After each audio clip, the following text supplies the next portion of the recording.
के संघर्ष का आधार लिखने जा रहे हैं। राम के संघर्ष का आधार लिखने जा रहे हैं। हम समय की मांग पर संसार लिखने जा रहे हैं। Distinguished chief guest, the man of discipline character, sir, the source of inspiration, principal, sir, the jewels of this school, our teachers, supporting parents, world's best friends, and my dear younger brothers and sisters.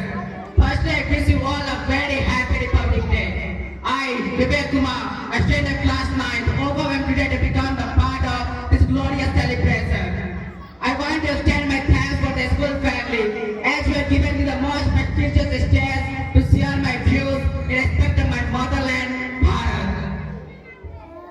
किसी भी राष्ट्र के नैतिकता का प्राथमिक मूल्यांकन उस राष्ट्र के प्रत्येक युवा के चरित्र, समर्पण और उसके मन में चल रही राष्ट्र निर्माण एवं राष्ट्रभक्ति की भावना पर निर्भर करता है। यदि कोई राष्ट्र कहता है कि वह समृद्ध है, सशक्त है, तो इसका सीधा सीधा तात्पर्य यह होगा कि उस राष्ट्र का प्रत्येक युवा अपने मन में राष्ट्र निर्माण एवं राष्ट्रभक्ति की भावना लेकर चलता है। महोदय, एक र्यूमर अक्सर इस देश में फैलाया जाता है कि यदि कोई व्यक्ति बॉर्डर पे या सीमा में सैनिक की भूमिका का निर्वहन कर रहा है तो वही सच्चा राष्ट्रभक्त है। कोई कहता है बदन पे खाकी खाल बांधकर शांति और अमन की बातें करना ही राष्ट्रभक्ति की श्रेणी में आता है। लेकिन मेरा ऐसा मानना है और मेरे व्यक्तिगत मानना है कि यदि कोई व्यक्ति सड़क पर पड़े कचरे को उठाकर डस्टबिन में डालता है तो उससे बड़ा कोई देशभक्त नहीं। यदि कोई व्यक्ति पर्यावरण सुरक्षा का दृष्टिकोण को देखते हुए किसी देश का रोपण करता है तो उससे भी बड़ा कोई देशभक्त नहीं। और तमाम खींचातानी और सांप्रदायिक मतभेद के बीच से निकलकर यदि कोई युवा राष्ट्रीय एकता का परिचय देता है तो उससे भी बड़ा कोई देशभक्त नहीं। महोदय, मेरा एक मत है कि कोई व्यक्ति अपने मन में राष्ट्र निर्माण एवं राष्ट्रभक्ति की भावना रखता है तो इससे उसके विचार बदलेंगे। विचार से शब्द और उन्हीं शब्दों से संकल्प बदलेगा और उसी संकल्प से सही मायने में राष्ट्र का निर्माण होगा।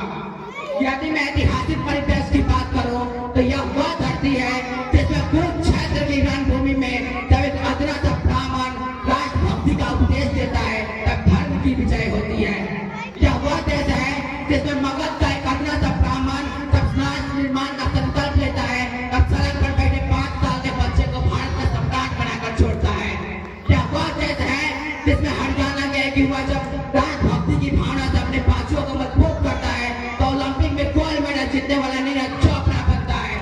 यह वह देश है, हाँ, यह वह देश है दोस्तों जिसमें मुंबई के तलोजा जेल में 7 साल तक सजा काटने वाला एक ईमानदार IPS अधिकारी अपनी राष्ट्रभक्ति का परिचय देता है तो राजस्थान में भ्रष्टाचार का प्रबल विरोधी IPS दिनेश MN बनता है। दोस्तों, हमारे लिए सौभाग्य की बात है कि हम किस हिंदुस्तान से हैं साहब। हम 57 के तलवारों का चमचम करता आलोक बने। हम कौन हैं? हम 57 के तलवारों का चमचम करता आलोक बने। हल्दी घाटी में राणा के भाले की मनोक बने। हम गीत बने, हम संगीत बने, शब्दों के गहरे छंद बने, सिद्धांत शून्य का दे करके सृष्टि के प्रारूप बने। राम कृष्ण ब्रह्मा महेश हम महावीर से बुद्ध बने। हम दरीची जैसे ज्ञानी थे, दुर्वासा से क्रुद्ध बने। समय धरातल पर अपने लिए धारा सदा बहेगी। सुनो, हमारी संस्कृति तो जग में अमर रहेगी।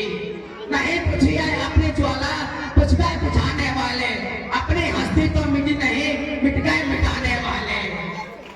दोस्तों, आज के इस सभा में मैं वक्ता की भूमिका का निर्वहन कर रहा हूँ। कुछ अतिथि की भूमिका का निर्वहन कर रहे हैं और कुछ श्रोता की भूमिका का निर्वहन कर रहे हैं। इसी प्रकार जिस दिन इस 140 करोड़ की जनसंख्या वाले देश में हर एक व्यक्ति अपने भूमिका को समझकर और इसका निर्वहन करने लग जाएगा, राष्ट्र का निर्माण तो तभी हो जाएगा।